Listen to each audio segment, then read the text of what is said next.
છે બરાબર. એને કરવાનું શું છે કે વેચેલા જે છે તો વેચેલા નંબર છે તો અમે કે વેચી જેને જમીન વેચી નાખી તો અમે એવું માની લીધું કે માઇનિંગ એનો પ્રશ્ન નથી. પ્રશ્ન તો આખા વિસ્તારને બચાવવાનો છે.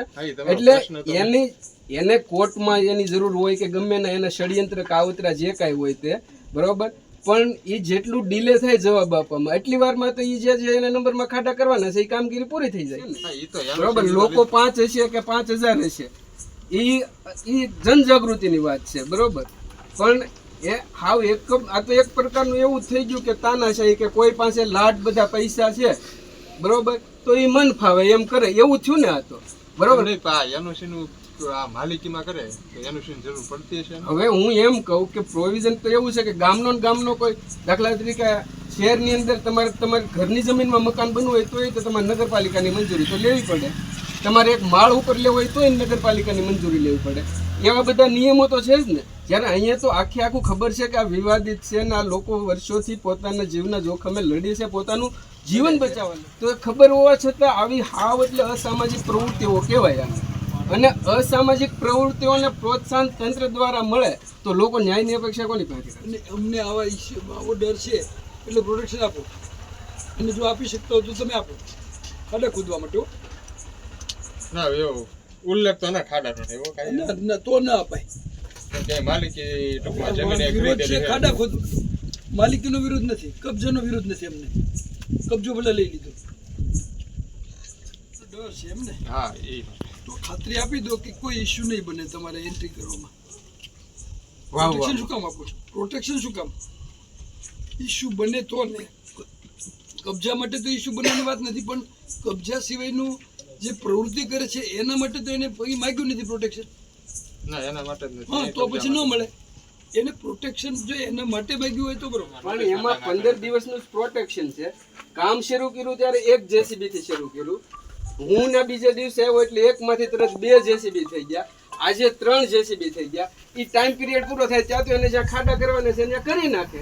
નહીં એ તો લેખિતમાં એ જવાબ તો આપશે જ ને. પણ હું એમ કહું લેખિતમાં આપણે દાખલા તરીકે કોર્ટમાં એક વચ્ચે આવો જ છે એટલે ટૂંકમાં સાહેબ બધા આવ્યું તમારે જે આ મુદ્દો છે. નહીં મારો તો સૌ ક્લિયર વાત છે.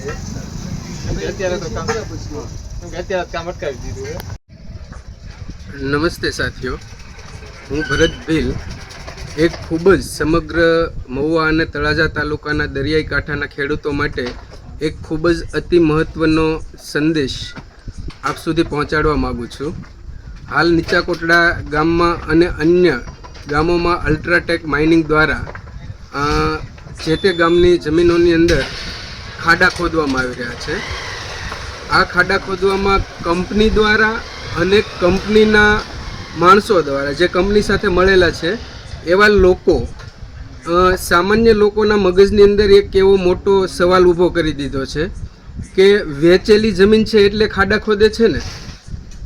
આ વાત એક સાચી વાત છે, પણ આપણે આ લડાઈ વેચેલી જમીન કે ન વેચેલી જમીન માટેની નથી. આપણી આ લડાઈ સમગ્ર આપણા ગામને બચાવવાની છે. સમગ્ર 13 ગામને બચાવવાની આ લડાઈ છે. એટલે જે ખાડા ખોદવામાં આવી રહ્યા છે, જમીન વેચેલી છે એટલે ખોદે છે, એ વાત છે એ આખી એક કંપનીનું સૌથી મોટું ષડયંત્ર છે, જેનાથી લોકોમાં એકતા ન જળવાઈ રહી અને વિખવાદ ઊભા થાય. આ વાત કંપની દ્વારા માત્ર એટલા માટે ફેલાવવામાં આવી રહી છે જેથી કરીને લોકોની એકતા તૂટી જાય. જ્યારે આપણે તો આપણું ગામ બચાવવા માટે લડી રહ્યા છીએ. જે લોકોએ પોતાની જમીન વેચી છે એને તો એવું જ માનવું જોઈએ કે એ તો કંપની સાથે જ છે અને માઇનિંગ કરવા માટે જ વેચી છે. પણ આપણે તો આપણા ગામને જ્યારે બચાવવું હોય ત્યારે આખા ગામની અંદર કોઈ પણ જમીનમાં માઇનિંગ ન થાય, કોઈ પણ જગ્યાએ માઇનિંગ ન થાય, એ માટે આપણે તો આપણા વિસ્તારને બચાવવા એકજૂટ બનીને લડવું પડશે.